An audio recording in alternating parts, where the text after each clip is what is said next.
Ini adalah cerita urban tentang roh Sinta yang kesepian. Di sebuah desa terpencil di Jawa Barat, berdiri sebuah rumah tua yang dikenal sebagai rumah keluarga Soekardi. Rumah itu sudah ada sejak zaman kolonial Belanda dan kini dibiarkan kosong setelah pemilik terakhirnya, Pak Soekardi, meninggal dunia secara misterius. Penduduk desa menyebut rumah itu angker karena sering terdengar suara-suara aneh, terutama pada malam hari. Kisah ini bermula pada suatu malam ketika seorang pemuda bernama Budi, yang baru pindah ke desa itu, memutuskan untuk menjelajahi rumah tersebut. Budi adalah seorang skeptis yang tidak percaya pada hal-hal mistis, dan dia tertantang oleh cerita-cerita seram yang sering didengar dari tetangga-tetangganya. Dengan membawa senter dan telepon genggam untuk merekam, Budi mendekati rumah tua itu. Pintu depan yang besar berderit ketika ia membukanya, menambah kesan angker pada suasana malam itu. Di dalam, rumah itu gelap dan berdebu. Budi menyalakan senter dan mulai berjalan di sekitar ruang tamu yang luas. Saat Budi melangkah lebih jauh ke dalam rumah, dia mendengar suara berderit dari lantai atas. Dengan rasa ingin tahu yang besar, dia menaiki tangga kayu yang usang, langkah demi langkah. Sampai di lantai atas, dia menemukan deretan kamar tidur yang pintunya sebagian besar tertutup rapat. Salah satu pintu kamar terbuka sedikit, dan dari dalamnya, Budi bisa melihat bayangan bergerak.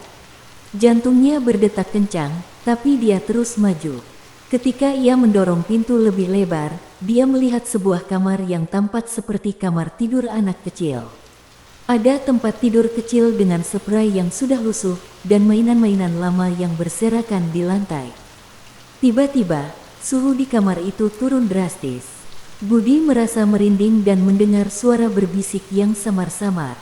Dia mengarahkan senternya ke seluruh ruangan, tetapi tidak menemukan siapapun. Saat dia berbalik untuk pergi, pintu kamar menutup dengan keras di belakangnya. Ketakutan mulai merayapi Budi, tapi dia mencoba tetap tenang. Dia menarik napas dalam-dalam dan berusaha membuka pintu, tetapi pintu itu tidak bergerak sama sekali. Tiba-tiba, dia merasakan ada sesuatu yang menyentuh bahunya. Dia berbalik cepat dan melihat bayangan seorang anak kecil dengan mata yang hampa dan wajah yang pucat. Anak kecil itu berbisik, "Mainlah denganku." Budi terperangah dan mundur beberapa langkah. Anak itu mendekat dan terus berbisik, "Mainlah denganku. Aku kesepian." Budi merasa seluruh tubuhnya membeku. Dia teringat cerita tetangga-tetangganya tentang seorang anak kecil yang meninggal secara tragis di rumah itu bertahun-tahun yang lalu. Anak itu, yang dikenal sebagai Sinta, diduga meninggal karena kecelakaan tragis saat bermain sendirian.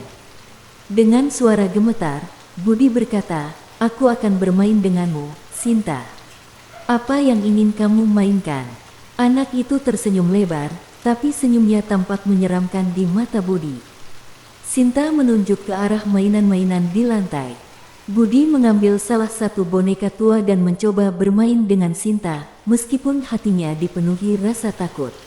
Setelah beberapa menit, Budi merasa semakin tidak nyaman.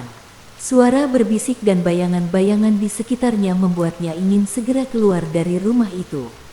Dia berkata kepada Sinta, "Aku harus pergi sekarang." Sinta menatap Budi dengan tatapan sedih, "Jangan tinggalkan aku." Tapi Budi sudah memutuskan untuk keluar. Dia berlari ke pintu, yang ajaibnya bisa terbuka sekarang, dan segera berlari menuruni tangga. Ketika dia sampai di luar rumah, dia melihat ke belakang dan melihat Sinta berdiri di jendela lantai atas, menatapnya dengan tatapan yang kosong.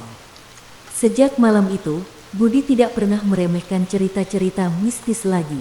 Dia menceritakan pengalamannya kepada penduduk desa, dan mereka semua merasa semakin yakin bahwa rumah keluarga Soekardi memang dihuni oleh roh anak kecil yang mencari teman bermain. Cerita Budi menjadi legenda baru di desa itu, menambah deretan kisah-kisah seram tentang rumah tua yang angker. Tidak ada yang berani mendekati rumah itu lagi, terutama pada malam hari, karena takut bertemu dengan roh Sinta yang kesepian.